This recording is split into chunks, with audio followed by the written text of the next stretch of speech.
आज का दिन बहुत स्पेशल है मेरे प्रियो। आज का दिन बहुत ख़ास है और आज प्रभु आपको छुएगा, आपको ब्लेस करेगा। आज पेंतेकुस्त का दिन है और पेंतेकुस्त के दिन के बारे में आप में से बहुत सारे लोग जानते होंगे कि ये दिन वो दिन है जब पवित्र आत्मा प्रभु यीशु मसीह के चेलों पर उतरा। यीशु मसीह ने प्रेरितों के काम उसका 1 अध्याय उसके 4 वचन में और उसके 8 वचन में एक वादा किया था कि मैं अपना आत्मा तुम पर भेजूंगा, और वही वादा प्रभु यीशु मसीह के चेलों पर आया। मैं वचन पढ़ना चाहता हूं, प्रेरितों के काम उसका 1 अध्याय उसके 4 वचन में। और उसने उनसे मिलकर उन्हें आज्ञा दी, यरूशलेम को ना छोड़ो, परंतु पिता की उस प्रतिज्ञा के पूरे होने की बाट जोहते रहो, जिसकी चर्चा तुम मुझसे सुन चुके हो। क्योंकि यूहन्ना ने तो पानी से बपतिस्मा दिया है, परंतु थोड़े दिनों के बाद तुम पवित्र आत्मा से बपतिस्मा पाओगे। आज प्रभु यीशु मसीह जब कब्र से जिंदा हो चुके हैं, मुर्दों से जी उठे हैं, प्रभु यीशु मसीह अपने चेलों से मिले हैं और प्रभु यीशु स्वर्ग उठाए जाने वाले हैं। और स्वर्ग उठाए जाने से पहले, स्वर्गरोहण होने से पहले प्रभु यीशु ने अपने चेलों को 4 वचन में कहा है कि तुम लोग यरूशलेम को कभी मत छोड़ना। यरूशलेम आपका शहर है, यरूशलेम आपका वो एरिया है जहाँ पर आप रहते हो। इस एरिया को आपने कभी नहीं छोड़ना है, इसी एरिया में रहना है जब तक कि तुम पिता की प्रतिज्ञा को, वो प्रतिज्ञा क्या थी, पिता की वो वादा क्या थी कि वो पवित्र आत्मा की शक्ति अपने चेलों को, अपने लोगों को देगा। प्रभु यीशु मसीह आज अपने चेलों से अलग हो रहे हैं और पवित्र आत्मा की सामर्थ्य का वादा कर रहे हैं। प्रभु यीशु ने कहा तुम कभी भी अपने आप को अकेला महसूस नहीं कर पाओगे, पवित्र आत्मा की सामर्थ तुम्हारा साथ देगी, पवित्र आत्मा की सामर्थ के द्वारा तुम सब कुछ कर पाओगे। आज पेंतेकुस्त का दिन है। पेंतेकुस्त को हम कहते हैं फीस्ट ऑफ पेंतेकुस्त, पेंतेकुस्त का पर्व। पेंतेकुस्त का अर्थ है 50वां दिन, द 50th डे, 50वां दिन, यानी कि यीशु मसीह के जिंदा होने के बाद। और इस दिन यानी पेंतेकुस्त के दिन, आज के दिन तक पूरे 50 दिन बनते हैं और 50वें दिन उन सब लोगों के ऊपर वो प्रतिज्ञा पूरी हुई जो यीशु मसीह ने की थी। वो सब लोग जब हम 2 अध्याय उसके 1 वचन में पढ़ते हैं, वहां पर लिखा, जब पेंतेकुस्त का दिन आया तो वे सब एक जगह इकट्ठे थे। एकाएक आकाश से बड़ी आंधी की सी सनसनाहट का शब्द हुआ और उससे सारा घर जहां पर वह बैठे थे गूंज गया, और उन्हें आग की सी जीभें फटती हुई दिखाई दी, और उनमें से हर एक एक पर आ ठहरी। वे सब पवित्र आत्मा से भर गए, और जिस प्रकार आत्मा ने उन्हें बोलने की सामर्थ्य दी, वह अन्य अन्य भाषा बोलने लगे। आकाश के नीचे की हर एक जाति में से भक्त यहूदी यरूशलेम में रह रहे थे। जब यह शब्द हुआ तो भीड़ लग गई और लोग घबरा गए, क्योंकि हर एक को यही सुनाई देता था कि वे मेरी ही भाषा बोल रहे हैं। हम पवित्र आत्मा का काम यहाँ पर देखते हैं, उस प्रतिज्ञा को देखते हैं जो यीशु मसीह ने अपने चेलों से की। बाइबल में लिखा है वो प्रार्थना कर रहे थे, वो कंसिस्टेंटली स्पिरिट में, रूह में, एकता के साथ, यूनिटी के साथ, पूरे मन के साथ प्रभु यीशु की बात पर ना शक ना करते हुए, प्रभु यीशु की बात को अपने जेहनों में, अपने दिलों में रखते हुए प्रेयर कर रहे हैं और कह रहे हैं कि वो वादा जो प्रभु ने किया हम पर जरूर आएगा, हम पर जरूर आएगा। एक चीज आपको बताना चाहता हूं, हीलिंग तब होगी जब आप कंसिस्टेंट होंगे, ब्लेसिंग तब आएगी जब आप कंसिस्टेंट होंगे। परमेश्वर का अभिषेक, प्रभु का विश्वास का गिफ्ट आपके अंदर तब आएगा जब आप कंसिस्टेंट होंगे। परमेश्वर की ब्लेसिंग, प्रभु के आत्मा की प्रतिज्ञा आपके जीवन में भी तब पूरी होगी जब आप कंसिस्टेंट होंगे। कंसिस्टेंट का मतलब आप स्ट्रेट चलना है, आपने गंभीर होना है, सीरियस होना है, जिसके अंदर कोई गैप नहीं, कोई शक नहीं, जिसके अंदर कोई भी आपके अंदर दुनियावी चीज नहीं, बल्कि आप स्ट्रेट प्रभु के प्रेम के लिए, प्रभु के वादे के लिए भूखे और प्यासे हैं। ये लोग यीशु की प्रतिज्ञा का इंतजार कर रहे हैं। यीशु ने इन्हें कहा था यरूशलेम से बाहर मत जाना जब तक कि तुम ऊपर से सामर्थ ना पाओ। बिना शक्ति के तुम कोई भी स्पिरिचुअल एक्टिविटी मत करना। वो शक्ति पाने के लिए यीशु के वादों को अपने जीवन में ले रहे थे। They are taking, they are remembering, they are observing the promise of Jesus in their life. एक जगह पर बैठ के ऑब्टेन कर रहे हैं, प्रभु के वादों को याद कर रहे हैं और बैठ के क्या कर रहे हैं, प्रार्थना कर रहे हैं। एक साथ जितने लोगों से प्रभु ने वादा किया सब एक साथ बैठे हैं और प्रार्थना कर रहे हैं और कह रहे हैं, प्रभु तेरा वादा हमारे जीवन में पूरा होगा, प्रभु तेरी सामर्थ हमारे जीवन में आएगी। आज आप अपने जीवन में प्रभु के वादे को तब ले सकते हो जब आप बैठ जाते हो, जब आप कंसिस्टेंट हो जाते हो, जब आप अपने दिल में यह सोच लेते हो कि प्रभु मुझे सामर्थ दे रहा है और उसका वादा मेरे जीवन में पूरा हो रहा है। यीशु ने कहा शहर मत छोड़ना, उन्होंने नहीं छोड़ा, वो बैठे रहे, प्रभु के वादे का इंतजार करते रहे और 50वें दिन 50th डे को वो वादा पूरा हुआ और पवित्र आत्मा की सामर्थ उन सब पर उतरी। और बाइबल में लिखा किस तरह से पवित्र आत्मा उतरा। बड़ी सनसनाहट का शब्द हुआ, आंधी आने लगी, सारा घर जहां बैठ के वो प्रार्थना कर रहे थे वो गूंज गया और उन्हें आग की जीभें फटती हुई दिखाई दी और उन हर एक के ऊपर आ ठहरी। हर एक के ऊपर आग की जीभें थी, आग के पीसेस जो थे, आग की जीभें जो थी उनके ऊपर बनी हुई थी, एक एक पर ठहरी हुई थी। हर एक, एवरी इंडिविजुअल पर्सन उस होली स्पिरिट की पावर को रिसीव कर रहा था। आप जो फोटो देख रहे हैं स्क्रीन के ऊपर, देखिए ध्यान से इस फोटो को। उस फोटो के ऊपर उनके ऊपर आग की जीभें दिखाई दे रही है। आपको पता है पास ओवर, फसा का पर्व जब आया, फसा के पर्व के दिन ये काम हुआ। हालेलुया। फसा के पर्व के दिन यहूदी लोग इकट्ठा हुए हैं, हर धर्म से, हर एक जाति से, हर एक नई नई अलग अलग भाषा बोलने वाले लोग आज इस पर्व में पहुंचे हुए हैं और पर्व के दिन ही इन पर पवित्र आत्मा उतरा। आपको पता है यहूदी लोग पर्व क्यों मनाते हैं? अपने पापों के प्रायश्चित के लिए। यहूदी लोग पर्व क्यों सेलिब्रेट करते हैं? पर्व के दिन क्या होता है? पर्व के दिन वो उस गुलामी के दिन को याद करते हैं कि परमेश्वर किस तरह से उन्हें मिस्र से छुड़ा करके लेके आया और उन्हें दूध और शहद के शहर में ला करके, देश में ला करके बसाया परमेश्वर ने। उस टाइम को वो याद करते हैं कि परमेश्वर ने हमें किस तरह से बड़ा छुटकारा दिया, परमेश्वर ने गुलामी से हमें आजाद किया। और उस दिन वो मेमना काटते हैं, वो मेमने की बलि चढ़ाते हैं, बकरे की बलि चढ़ाते हैं। हालेलुया। बकरे की, मेमने की जब बलिदान किया जाता है, बाइबल में लिखा है कि वो उसको वध करते हैं और अपने पापों की क्षमा के लिए मेमने का बलिदान करके परमेश्वर के सामने प्रस्तुत होते हैं। आज बताना चाहता हूं आप लोगों को कि पास ओवर के दिन, फसह के पर्व, प्रभु यीशु मसीह को क्रूस पर चढ़ाया गया। फसह के पर्व के समय प्रभु यीशु मसीह को क्रूस पर चढ़ाया गया, वही दौर में, वही टाइम में। और प्रभु यीशु मसीह फसह के पर्व के बाद जिंदा हुए। उसके बाद आज फिर फसह का पर्व है, पास ओवर है और आज के दिन ही परमेश्वर एक नया पर्व दे रहा है जिसे हम पेंतेकुस्त का पर्व कहते हैं, जिसे कहते हैं the feast of Pentecostal, feast of पेंतेकुस्त।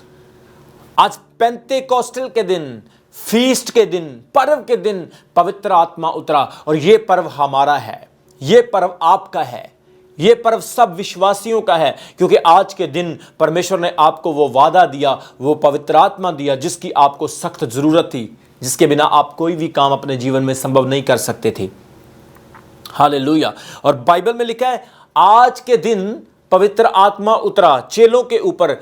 उस पर्व के समय यीशु मसीह को मारा गया, बलिदान किया गया। और यीशु मसीह से पहले जो पर्व मनाया जाता था, पुराने नियम में जो पर्व मनाया जाता था, उस पर्व में मेमने को कुर्बान किया जाता था, मेमने को मारा जाता था।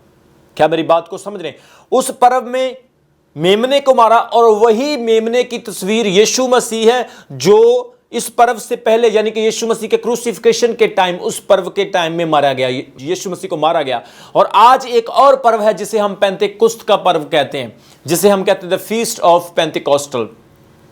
और बाइबल में लिखा आज के पर्व में बहुत बड़ा काम हुआ कि पवित्र आत्मा उतरा। और पवित्र आत्मा जब उतरा उन पर बड़े अद्भुत तरीके से आया। पूरा घर जहां वह बैठे थे गूंज गया, आंधी की सनसनाहट का शब्द हुआ और आग की जीभें फटती हुई एक एक पर दिखाई दी। आपको पता, चेलों को यीशु मसीह ने इसीलिए बोला था कि तुम अपना स्थान मत छोड़ना, क्योंकि तुम्हारे ऊपर सामर्थ आने वाली है, तुम्हारे ऊपर शक्ति आने वाली है और उस शक्ति से ही तुम पूरी दुनिया में मेरा प्रचार कर पाओगे। उस शक्ति से ही तुम चमत्कार, यानी कि साइंस एंड वंडर्स, जो मिरेकल्स हैं, उन्हें परफॉर्म कर पाओगे। आज यहाँ पर परमेश्वर की सामर्थ उतरी है। और 5 वचन में लिखा है, 2:5 में लिखा है, आकाश के नीचे की हर एक जाति में से भक्त यहूदी यरूशलेम में रह रहे थे, जब यह शब्द हुआ तो भीड़ लग गई और लोग घबरा गए याद रखना, अंडरलाइन कर लेना। New king James version Bible में घबरा गए को लिखा कंफ्यूज्ड, वो कंफ्यूज हो गए। 6 वचन में, जब वह शब्द हुआ तो भीड़ लग गई और लोग घबरा गए, क्योंकि हर एक को यही शब्द सुनाई देता था कि ये मेरी भाषा बोल रहे हैं। दे वर कंफ्यूज्ड कि ये लोग मेरी भाषा कैसे बोल सकते हैं, ये लोग मेरी लैंग्वेज कैसे बोल सकते हैं। 5 वचन को आप अंडरलाइन कर लेना कि आकाश के नीचे की हर जाति के लोग यहां पर पहुंचे हैं। आपको इस 5 वचन को अंडरलाइन करना होगा कि हर जाति के लोग वहां पर है। और 6 वचन में आपने इस वचन को अंडरलाइन करना है कि वो घबरा गए, हैरान हो गए। इंग्लिश न्यू किंग जेम्स की वर्जन की बाइबल में लिखा है कि वो लोग कंफ्यूज हो गए। हम देखते हैं कि जब पवित्र आत्मा चेलों पर उतरा तो सब जातियों के लोगों ने देखा, सब जातियों के लोगों ने इस काम को देखा, आवाज को सुना, आग को देखा। हालेलुया। लोगों ने देखा कि किस तरह से होली स्पिरिट की डेमोस्ट्रेशन उन पर हुई। और सबसे बड़ा सबूत यह था कि उन लोगों ने अपनी लैंग्वेज में उन्हें बोलते हुए देखा, अपनी भाषा में उन्हें बोलते हुए देखा। हो सकता है कि आग उन लोगों को ही दिखाई दे जिनके ऊपर उतरी या जो आत्मिक लोग थे, लेकिन इन लोगों के लिए, गैर लोगों के लिए सबसे बड़ा सबूत यह था कि उन लोगों ने चेलों को अपनी भाषा में बोलते हुए सुना। आज पेंतेकुस्त के दिन जब पवित्र आत्मा उतरा है तो सारे लोग एक दूसरे को समझ रहे हैं, अंडरस्टैंडिंग आ गई एक दूसरे के अंदर। सब लोगों के अंदर भाषा समझने का स्पिरिट आ गया, एक दूसरे की लैंग्वेज समझने का स्पिरिट आ गया। आपको पता, जब हम पढ़ते हैं उत्पत्ति उसका 11 अध्याय उसके 1 वचन में लिखा है, वहां पर परमेश्वर ने दुनिया के पहले समय के लोगों की भाषा को बदल दिया था। आप जब पढ़ेंगे उत्पत्ति उसका 11 अध्याय उसके 1 वचन में लिखा, सारी पृथ्वी पर एक ही भाषा और एक ही बोली थी। पहले एक ही लैंग्वेज के सारे लोग थे। 2 वचन में लिखा, उस समय लोग पूर्व की ओर से चलते चलते सिनार देश में एक मैदान पाकर उसमें बस गए। जितनी भी एक भाषा के लोग थे वो सारे लोग सिनार नामक देश में आकर के बस गए। तब वे आपस में कहने लगे, आओ हम ईंटें बनाएं और भली भांति आग में उन ईंटों को पकाएं और उन्हें पत्थर के स्थान ईंट से और चूने के स्थान मिट्टी के गारे से उन्होंने काम लिया। और 4 वचन में लिखा, फिर उन्होंने कहा, आओ हम एक नगर और एक गुम्मट बना ले जिसकी चोटी आकाश से बातें करे। इस प्रकार से हम अपना नाम करें, हम अपना नाम बनाएं, हम अपने आप को फेमस करें। ऐसा ना हो कि हमको सारी पृथ्वी पर फैलना पड़े। हम अलग नहीं होना चाहते, हम जुदा नहीं होना चाहते, हम अपना नाम बनाना चाहते हैं, हम फेमस होना चाहते हैं। 5 वचन में लिखा है, जब लोग नगर और गुम्मट बनाने लगे तब उन्हें देखने के लिए यहोवा उतर आया। परमेश्वर उनके गुम्मट को देखने के लिए, वो एक टावर बना रहे थे, एक गुम्मट बना रहे थे बहुत बड़ा, और उस गुम्मट को देखने के लिए परमेश्वर उतर आया। और 6 वचन में लिखा, और यहोवा ने कहा, मैं क्या देखता हूं कि सब एक ही दल है। परमेश्वर कह रहे हैं सब लोगों का एक ही मन है, एक ही सोच है, एक ही दल है, एक ही भाषा है सभी की। और उन्होंने ऐसा ही काम भी आरंभ किया, और जो काम उन्होंने शुरू किया देखो कैसा है वो। परमेश्वर खुद कह रहा है, और अब जो कुछ वे करने का यत्न करेंगे उसमें से कुछ भी उनके लिए अनहोना ना होगा। प्रभु कह रहा है कि वो सब एक हैं, इसलिए इनके लिए कोई भी मुश्किल काम नहीं होगा। वो सब कुछ कर सकते हैं क्योंकि उनका एकता है, उनकी आपस में संपत्ति है, एक लैंग्वेज है। 7 वचन में लिखा है, इसलिए आओ, परमेश्वर ने कहा, इसलिए आओ हम उतर के उनकी भाषा में गड़बड़ी डालें कि वे एक दूसरे की बोली ना समझ सकें। 8 वचन में लिखा, इस प्रकार यहोवा ने उनको वहां से सारी पृथ्वी के ऊपर फैला दिया और उन्होंने उस नगर का बनाना छोड़ दिया। इस कारण उस नगर का नाम बेबीलोन पड़ा, क्योंकि सारी पृथ्वी की भाषा में जो गड़बड़ी है वह यहोवा ने यहीं पर डाली, यहोवा ने वहीं डाली, और वहीं से यहोवा ने मनुष्यों को सारी पृथ्वी पर फैला दिया। क्या आप मेरी बात को समझ रहे हैं प्रियो?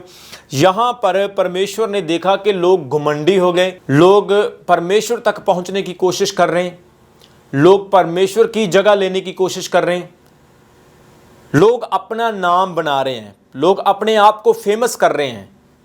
इनके अंदर यूनिटी, एकता इतनी ज़्यादा है कि ये सब कुछ कर सकते हैं, क्योंकि इनकी लैंग्वेज एक है। जब एक लैंग्वेज होती है तो यूनिटी होती है। आप इस तस्वीर को देखिए ध्यान से। ये तस्वीर उस वक्त की है जब लोगों की भाषा एक थी। और ये तस्वीर में जो टावर आप देख रहे हो, इसे टावर ऑफ बेबीलोन कहा जाता है। इसे बेबीलोन का टावर कहा जाता है, गुम्मट कहा जाता है। और देखिए ये जो गुम्मट बना रहे थे, इन्होंने ये गुम्मट बनाने से पहले ये सोचा था कि हम इतना बड़ा गुम्मट बनाएंगे कि हम परमेश्वर तक पहुंचे, हम अपना नाम रोशन करें। और परमेश्वर ने क्या किया? परमेश्वर ने क्या किया? इनकी भाषा बदल दी। और जब भाषा बदल गई तो वे सब तितर बितर हो गए। हम यहां पर दो इंसिडेंट देख रहे हैं, हम यहां पर दो अकाउंट देख रहे हैं, एक बेबीलोन का, एक पेंतेकुस्त के दिन का। बेबीलोन के टाइम में जो गुम्मट बनाया गया, इस गुम्मट के टाइम पे लोगों के अंदर प्राउड आया। हालेलुया। ये प्राउड इनके अंदर परमेश्वर के विरुद्ध बगावत लेकर आया। ये गुम्मट जो है, ये उनके अंदर घमंड को, प्राउड को, उनके अंदर परमेश्वर के समान बनने की एक इच्छा, एक विचार लेकर आया। लेकिन जब हम पेंतेकुस्त के दिन देखते हैं, वहां पर लोगों के अंदर एकता आई। वो एकता अधीनता लेकर आई, हम्बलनेस लेकर आई। इस बेबीलोन के इंसिडेंट में लोगों की भाषा बदल गई और उस पेंतेकुस्त के इंसिडेंट में लोगों की भाषा एक हो गई। लोग फिर दोबारा मिलने लगे, लोग फिर एक दूसरे को समझने लगे। पवित्र आत्मा की सामर्थ ने लोगों की भाषा को जोड़ना शुरू किया। पवित्र आत्मा ने लोगों के अंदर अंडरस्टैंडिंग को, रिलेशनशिप को बिल्ड किया। जैसे चेलों के ऊपर परमेश्वर की प्रतिज्ञा आई, जो यहूदी लोग, जो फारसी लोग, जो रोमी लोग, जो अलग अलग भाषा के लोग अपने आप को दूसरों से अलग समझते हैं, आज वो लोग आम लोगों के बीच में, गलीली लोगों के बीच में अपनी लैंग्वेज को सुन रहे हैं। इस बेबीलोन के समय में इस टावर बनाने की वजह से ये लोग परमेश्वर से दूर हो गए। ये ईंटों का, गारे का, पत्थरों का टावर था, लेकिन जो चेले टावर बना रहे थे वो आत्मा का टावर था, वो स्पिरिचुअल टावर था परमेश्वर तक पहुंचने के लिए। ये बेबीलोन का टावर घमंड को प्रकट करता है, पेंतेकुस्त का टावर नम्रता को प्रकट करता है। बेबीलोन का टावर भाषाओं को अलग करता है, पवित्र आत्मा का टावर भाषाओं को जोड़ना शुरू करता है। बेबीलोन के टावर में लोग परमेश्वर से दूर हुए, लोग अलग अलग जगह पर बिखर गए, लेकिन पवित्र आत्मा के टावर में, पेंतेकुस्त के टावर में लोग फिर एक दूसरे से जुड़ने लगे, एक दूसरे की भाषा को समझने लगे। सो हम यहां पर एक बहुत बड़ी चीज आज सीख रहे हैं कि बेबीलोन के गुम्मट के समय में जितनी भी प्रॉब्लम हुई, श्राप आए, भाषा अलग अलग हुई, उनका बिखर जाना, पेंतेकुस्त के दिन वो एक फुलफिलमेंट है। बेबीलोन के समय का श्राप पवित्र आत्मा के दिन के समय में परमेश्वर के संपूर्ण काम की पूर्ति है। The fulfilment of God's work on the day of Pentecost. वहां पर बर्बादी है, यहां पर आशीष है। वहां पर जुदाई है, यहां पर यूनिटी है। वहां पर घमंड है, यहां पर एकता है, नम्रताई है, हम्बलनेस है। वहां पर लोग अलग हुए, यहां पर लोग एक साथ हो गए और बैठकर प्रार्थना करने लगे और पवित्र आत्मा उन पर उतरा। I love my Bible, I love my Bible. मैं बाइबल को बहुत प्यार करता हूँ, क्योंकि बाइबल का हर एक इंसिडेंट, पुराने समय में जितने भी बाइबल के इंसिडेंट हैं, वो नए नियम की पूर्ति है, नए नियम में पूर्ति होती है। Old Testament incident are a fulfilment of God's promise in New Testament through the Holy Spirit. पुराने नियम के जितने भी वादे हैं, वो नए नियम में परमेश्वर के वादों की पवित्र आत्मा के द्वारा पूर्ति है। मेरे प्रियो, आज पवित्र आत्मा जब इन सब लोगों के ऊपर आया, लोग हैरान हो गए, लोग अचंभित हो गए। इतना कॉन्फिडेंस, इतना विश्वास इनके अंदर कहाँ से आया? लेकिन वो नहीं जानते थे कि वो मछली पकड़ने वाले, चुंगी लेने वाले, पाप करने वाले, जिन्हें यीशु मसीह ने चुन लिया, जिन्हें यीशु मसीह ने कहा मैं तुम्हें मछली पकड़ने वाला नहीं, मनुष्य पकड़ने वाला बनाऊंगा, आज वो लोग, कमज़ोर लोग, इतने बुद्धिमान नहीं, लेकिन आज बुद्धिमान हो गए, आज स्ट्रांग हो गए, तकड़े और मजबूत हो गए, क्योंकि आज पवित्र आत्मा की सामर्थ इनके ऊपर आ गई। हो सकता है आज आप में से बहुत सारे ऐसे लोग हों जो कमज़ोर हों, जो इतने बुद्धिमान ना हों, जो अपने जीवन में ऐसा महसूस करते हैं मैं कुछ नहीं कर सकता हूँ। लेकिन ध्यान रखिए, पवित्र आत्मा निर्बलताओं को बल देता है।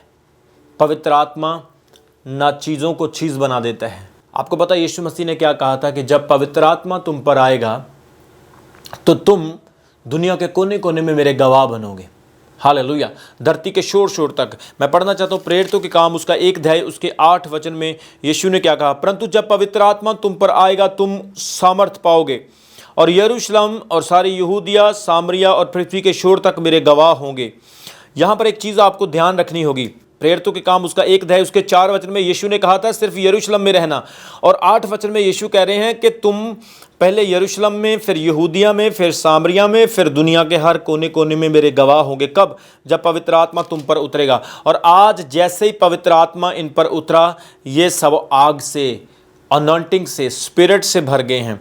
आपको पता 8 वचन में यहाँ पर लिखा है, उसने कहा कि तुम धरती के कोने कोने में मेरे गवाह होगे। और 9 वचन में लिखा, यह कहकर उन्हें वह उनके देखते देखते ऊपर उठा लिया और उसे बादल ने उनकी आंखों से छिपा लिया। यीशु मसीह स्वर्ग उठाए गए। मेरे प्रियो, हम यहाँ पर देखते हैं कि पुराने नियम में जो बेबीलोन के टावर की फुलफिलमेंट थी, नए नियम में पूरी हुई है। आपको पता है आज यहाँ पर आग का काम हुआ है। हालेलुया। मैं विश्वास करता हूं जितने लोग विश्वास से आज वचन सुन रहे हैं, आपके जीवन में भी एक आग का काम होने के लिए जा रहा है। यहां पर आग की जीभें इन पर उतरी है, होली स्पिरिट का मसा इन पर उतरा है। एक चीज आप ध्यान रखिए, जब मूसा नबी परमेश्वर के साथ था, परमेश्वर ने उसे आज्ञाएं दी, परमेश्वर ने उसे लॉ दिया।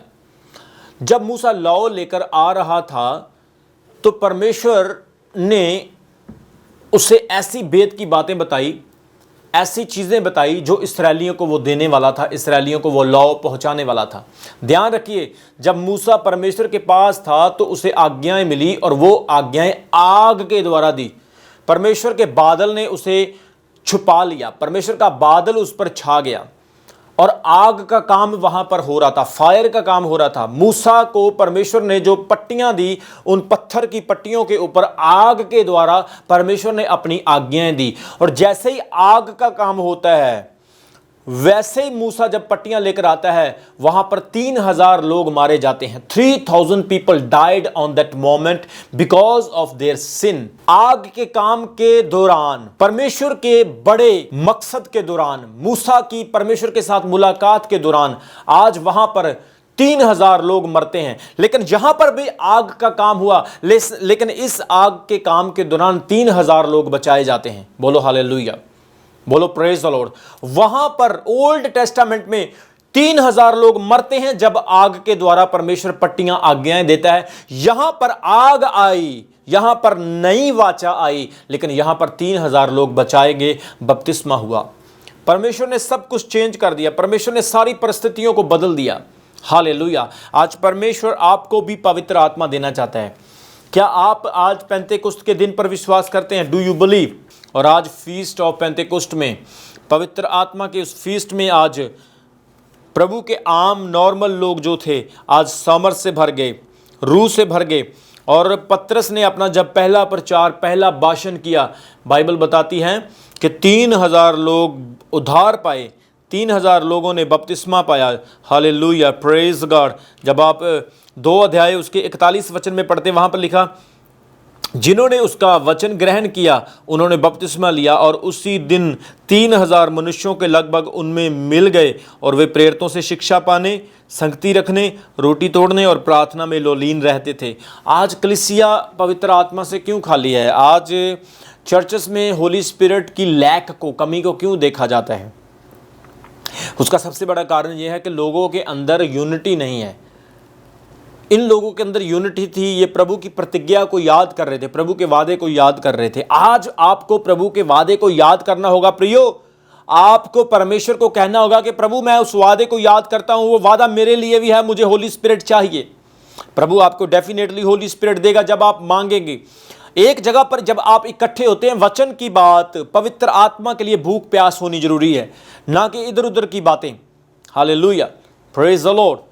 आज बहुत सारे ऐसे विश्वासी हैं जो जब इकट्ठे होते हैं तो वो दुनियावी चीज़ें, दुनियावी डिस्कशन, दुनियावी बातें करना शुरू कर देते हैं। बाइबल में लिखा नीति वचन में, जहाँ पर ज़्यादा बातें होती है वहाँ पर अपराध होता है। जहाँ पर ज़्यादा लोग कन्वर्सेशन करते हैं वहाँ पर पाप, सिन होता है। इसलिए जब आप इकट्ठे होते हैं तुम्हारे बीच में वचन, उपदेश, गीत, स्तुति, आराधना होनी चाहिए। पौलुस अपनी कलीसिया को समझाता है कि तुम लोगों को जब इकट्ठे होते हो परमेश्वर का वचन पढ़ना है। हालेलुया। मैं बेबीलोन के समय के लोगों पर बड़ा हैरान होता हूँ। चाहे उन्होंने गलत काम किया, परमेश्वर के विरुद्ध बगावत की, लेकिन एक बार परमेश्वर भी उनकी एकता को देखकर नीचे आ गया। परमेश्वर को भी उनकी यूनिटी देख कर के नीचे आना पड़ा। आज बहुत सारे लोग यूनिटी नहीं दिखाते हैं परमेश्वर को। मैं सच्ची बता रहा हूँ आपको, परिवार में यूनिटी होनी चाहिए।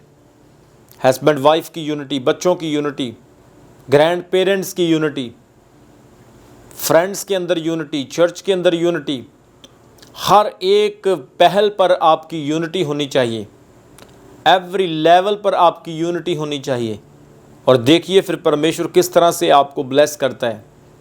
परमेश्वर का आत्मा आपके अंदर बड़े काम करना शुरू करेगा। कभी कभी मैं अपने मम्मी, डैडी, अपने पेरेंट्स के साथ बैठता हूँ और उनके साथ मैं डिस्कशन करता हूँ तो मेरे मम्मी, मेरे डैडी इमोशनल हो जाते हैं। कभी कभी उनकी आंखों में आंसू आ जाते हैं। कल मुझे समय दिया प्रभु ने, मैं अपने फादर के साथ बैठा था और हम लोग डिस्कस कर रहे थे तो मेरे डैड की आंखों में आंसू आ गए। उन्होंने मुझे बताया कि अपोस्टल रमन, हमने इतनी मेहनत की है प्रभु में, प्रभु ने हमें बहुत ब्लेस किया है, प्रभु ने हमारे जीवन की हर एक ज़रूरत को पूरा किया है, हमें किसी चीज़ की घटी नहीं होने दी। जब से हम प्रभु में आए हैं, हम बुराइयों पर, अंधकार पर, दरिद्रता पर, शैतान पर जीत प्राप्त किए हुए लोग हैं। उन्होंने कहा हमने बहुत मेहनत की है, बहुत हार्ड वर्क किया है, और अगर हमारे पास पवित्र आत्मा की सामर्थ ना होती तो हम कभी भी परमेश्वर के नाम से संसार पर जीत ना पा सकते, हम संसार पर ओवरकम ना हो पाते। इसलिए मेरे प्रियो, पवित्र आत्मा की सामर्थ हर व्यक्ति के लिए ज़रूरी है। होली स्पिरिट का आना बहुत ज़रूरी है। आपको पता है, पतरस ने जब पवित्र आत्मा पाया तो पतरस की एक आदत थी कि वो गैर जातियों में प्रचार नहीं करता था, वो सिर्फ यहूदी लोगों के पास ही प्रीच करता था। लेकिन परमेश्वर के आत्मा ने पतरस को दर्शन दिया और पतरस से कहा कि तू जाके गैर जातियों में प्रचार कर। पतरस का दर्शन क्या था कि वो एक चादर देखता है कि स्वर्ग से, आसमान से एक चादर उतरती है। उस चादर में अलग अलग तरह के जीव जंतु, पक्षी चार छुपाए हैं, और परमेश्वर का आत्मा उसे कहता है इन जानवरों को ले, इन पक्षियों को ले और काट और खा जा। और परमेश्वर कहता है, परमेश्वर मैं इन अशुद्ध पक्षियों को काट के नहीं खा सकता हूँ, इन अशुद्ध जानवरों को नहीं खा सकता हूँ। परमेश्वर ने उसे कहा कि जिसे मैंने शुद्ध किया है उसे तू अशुद्ध मत कह। उस दर्शन से ये स्पष्टीकरण होता है कि वो गैर जाति लोगों को अशुद्ध कहता था और उनके पास नहीं जाता था। जब परमेश्वर ने बात की, यापा को दो मनुष्य आए जो कुरनेलियस के द्वारा भेजे गए थे, पतरस उनके साथ गया। वहाँ पर कुरनेलियस के घर में प्रार्थना हुई, वहाँ पर जितने भी गैर लोग आए हुए थे, पतरस ने जब प्रचार किया तो वो सब लोगों ने पवित्र आत्मा पाया, सब लोगों ने होली स्पिरिट को रिसीव किया, सब लोग पवित्र आत्मा। और पतरस हैरान हुआ और कहने लगा परमेश्वर कितना बड़ा है और कितना अनुग्रहकारी है कि उसने गैर लोगों को भी, नॉन क्रिश्चियंस को भी, गैर यहूदी लोगों को भी पवित्र आत्मा की दात दी है। आज परमेश्वर ये नहीं देखता आप गोरे हैं, काले हैं, ऊंचे हैं, लंबे हैं, गरीब हैं, अमीर हैं, आप कौन सी कंट्री से हैं, आप कौन से गांव से हैं। परमेश्वर चाहता है हर व्यक्ति पवित्र आत्मा ले। जब होली स्पिरिट आपके पास होगा, आपको फिक्र नहीं होगा कि आपने क्या बोलना है। आप अदालत में खड़े हों, पुलिस स्टेशन में खड़े हों, अपने गांव में हों, विरोधियों के सामने खड़े हों, आप नॉन क्रिश्चियन लोगों के सामने खड़े हों, आपको बोलने की सामर्थ परमेश्वर देगा। परमेश्वर आपको बताएगा कि आपने क्या बोलना है। पढ़े लिखे लोगों की भी परमेश्वर बोलती बंद कर सकता है। एजुकेटेड लोग आपके सामने कभी भी खड़े नहीं हो पाएंगे। इसलिए होली स्पिरिट पाना बहुत ज़रूरी है। आपकी कमज़ोरियों में, आपकी दुर्बलताओं में, आपके पापों में आपकी गरीबी में, आपके बीमारी के हालात में होली स्पिरिट आपको परमेश्वर के सिंहासन तक लेकर जाएगा, आपको फिल रखेगा और आपकी चंगाई तक आपको पहुंचाएगा। आज पवित्र आत्मा इन सब लोगों के ऊपर उतरा और वही पवित्र आत्मा ट्रांसफ़र होता गया और आगे आने वाली कलीसिया के अंदर भी जाता रहा।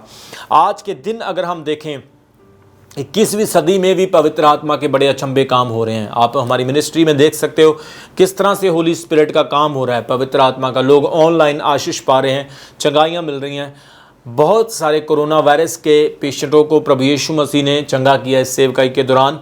इस सेवकाई के द्वारा बहुत सारे लोगों को प्रभु ने छुटकारा दिया है। कोरोना वायरस एक बहुत बड़ा डर बना हुआ है, लेकिन यीशु मसीह के नाम से और पवित्र आत्मा की सामर्थ के द्वारा कोरोना वायरस को भी प्रभु के लोगों के सामने घुटने टेकने पड़ते हैं। हो सकता है बहुत सारे लोग विश्वास ना करें, बहुत सारे लोग परमेश्वर के पास ना आएँ, जिनकी वजह से वो कोरोना वायरस से पीड़ित हों, लेकिन जिन लोगों ने प्रेयर कराई, विश्वास किया, कोरोना वायरस से वो आज आज़ाद हुए हैं। कोरोना वायरस से परमेश्वर ने उन्हें छुटकारा दिया है। पवित्र आत्मा जब होगा तो मेरे प्रियो सब कुछ संभव होगा। आज पवित्र आत्मा इनकी लाइफ में आया और यीशु मसीह के नाम में एक नई वाचा, नया प्रॉमिस आया और यीशु मसीह ने यूहन्ना का एग्जाम्पल दिया। यूहन्ना बपतिस्मा देने वाले ने कहा था कि देखो मैं परमेश्वर के मेमने को आता हुआ देख रहा हूँ। परमेश्वर का मेमना कहा उसने यीशु मसीह को, जो आपके, मेरे और पूरी मनुष्य जाति के पापों के लिए वध होने वाला था, कुर्बान होने वाला था। और उसने कहा कि मैं तुम्हें पानी से बपतिस्मा देता हूँ, लेकिन जो मेरे बाद आने वाला है वो तुम्हें पानी से नहीं, तुम्हें आग से बपतिस्मा देगा, फायर से बपतिस्मा देगा। वो आग पवित्र आत्मा की आग है। यूहन्ना को यीशु मसीह ने सबसे बड़ा कहा। यीशु मसीह ने कहा कि औरत से जितने भी इस संसार में पैदा हुए उन सब में से यूहन्ना बड़ा है। यूहन्ना सबसे ग्रेट है, बड़ा है, जितने भी औरत से पैदा हुए। प्रभु यीशु मसीह ने यूहन्ना को बहुत बड़ा ओहदा, पोजीशन, दर्जा, सम्मान दिया। लेकिन वही यूहन्ना क्या कहता है कि मैं उसके जूती के तश्मे खोलने के भी योग्य नहीं है। I am not able to fit his sandals. उसके जूती को हाथ लगाने के काबिल भी मैं नहीं हूँ। उसने अपने आप को इतना नम्र किया। और जिस तरह से चेले एक मन लगन के साथ 120 लोग 50 दिन तक प्रभु के वादे का इंतज़ार करते रहे। आज कभी कभी कुछ लोग सोचते हैं मुझे अभी पवित्र आत्मा चाहिए। कुछ लोग सोचते हैं कि मुझे होली स्पिरिट नहीं मिला। थोड़े दिन इंतज़ार करने के बाद वो फेंट हो जाते हैं, उदास हो जाते हैं। कुछ समय के बाद उनके अंदर डिस्करेजमेंट आ जाती है, उनके अंदर अविश्वास का स्पिरिट आ जाता है। लेकिन ऐसा नहीं सोचना है। ये लोग 120 थे, यूनिटी में थे, एकता में थे और 50 दिन तक उस प्रभु के वादे का इंतज़ार करते रहे और वो वादा इनकी लाइफ में पूरा हुआ। आग की जीभें आज आप पर भी आना चाहती है। हालेलुया। पवित्र आत्मा किसी से पार्शियलिटी नहीं करता है। होली स्पिरिट किसी को भी मिल सकता है। जोर से बोलो हालेलुया। पवित्र आत्मा आज आपको भी मिलेगा।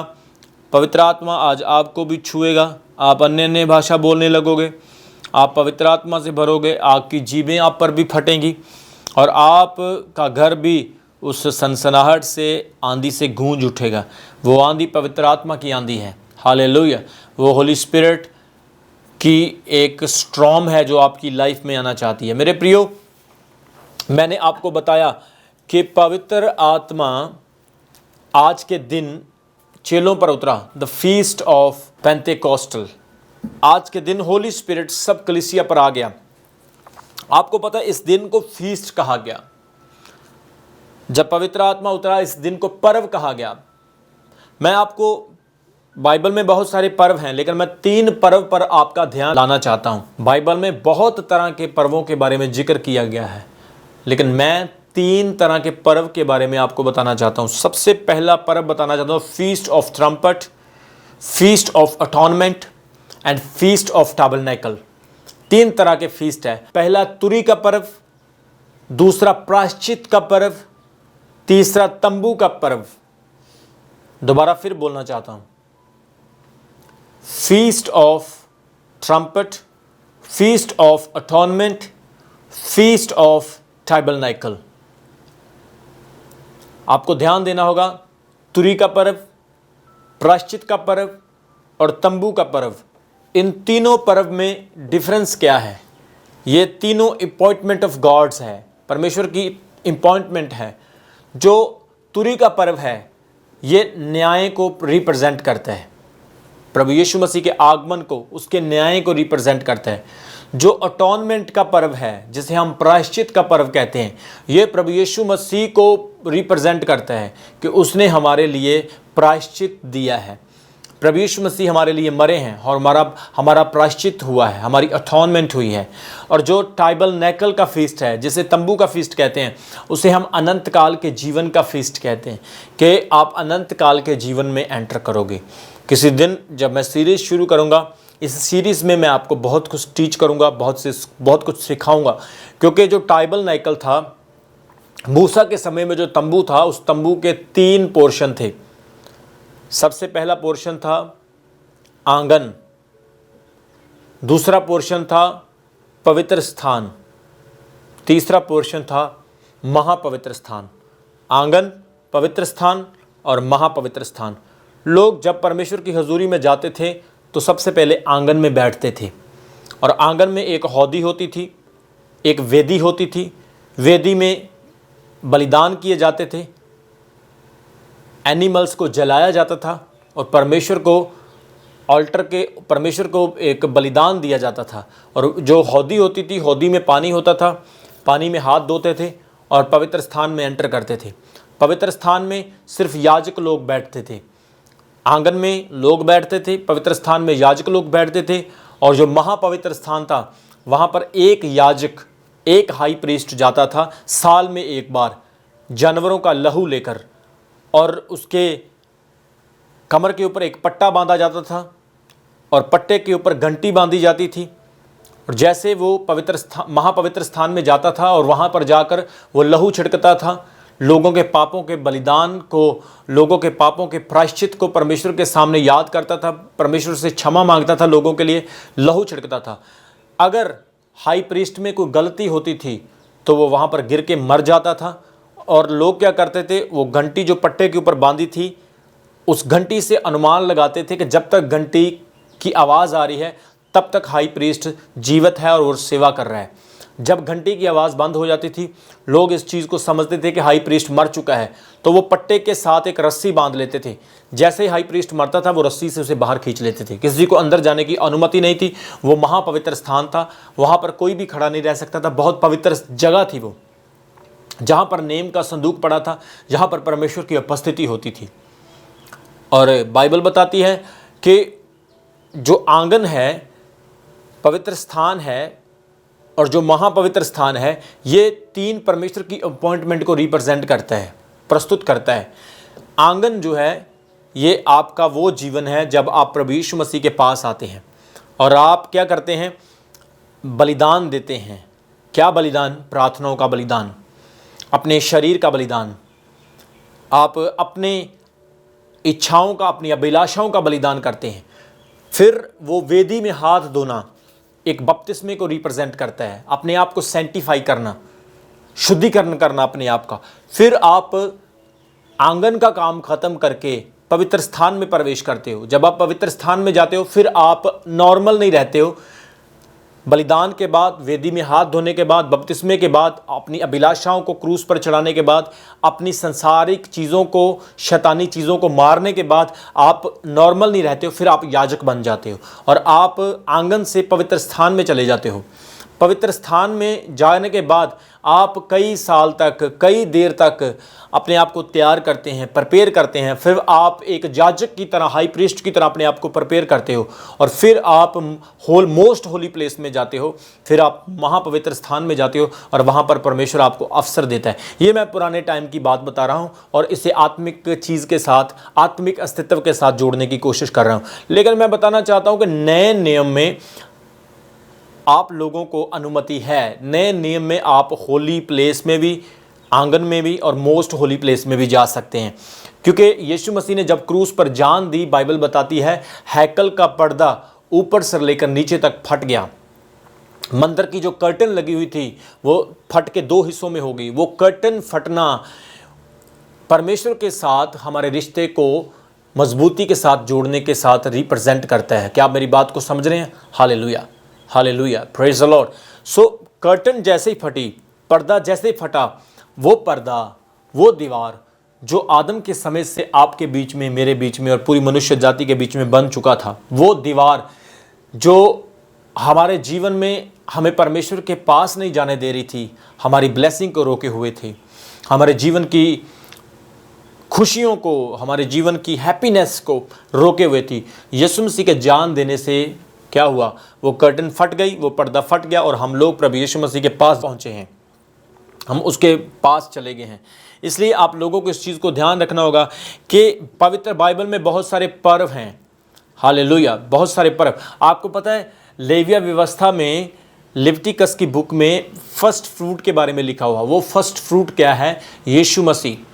हालेलुया, प्रभु Yeshu Masih is the first fruit of, मुर्दों में से जी उठने वाला पहला फल प्रभु यीशु मसीह। हालेलुया, यीशु मसीह ने आपके लिए वो अपॉइंटमेंट फुलफिल की है। यीशु मसीह ने वो दरवाजे आपके लिए खोले हैं जो आप अपने जीवन में कभी सोच भी नहीं सकते थे।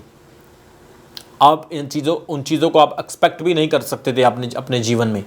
हालेलुया, और ये सब कुछ आपकी वजह से नहीं, आपके इंटेलिजेंस की वजह से नहीं, ये सब कुछ प्रभु यीशु मसीह के बलिदान से ही संभव हो पाया है। हालेलुया, आज आपने सीखा पवित्र आत्मा के बारे में। पुराने नियम की जितनी भी इंसिडेंट है नए नियम में फुलफिल हुई हैं। मैंने आपको 3 फीस्ट के बारे में सिखाया है। मैंने आपको आज पवित्र आत्मा के बारे में सिखाया है। आज पेंटेकोस्टल के दिन के बारे में आपने सीखा कि पेंटेकोस्ट का दिन लोग मना रहे हैं। वो दिन यीशु मसीह के ज़िंदा होने के 50वें दिन के बाद आता है। ईस्टर के बाद 50वें दिन को पेंटेकोस्ट का दिन मनाया जाता है। और ये पर्व वो पर्व है जो हमारे लिए बहुत महत्व रखता है, हमारे लिए बहुत इम्पोर्टेंस रखता है। ये वो पर्व है जिस पर्व के दौरान हमें सामर्थ मिली, हमें परमेश्वर की ताकत मिली। हालेलुया।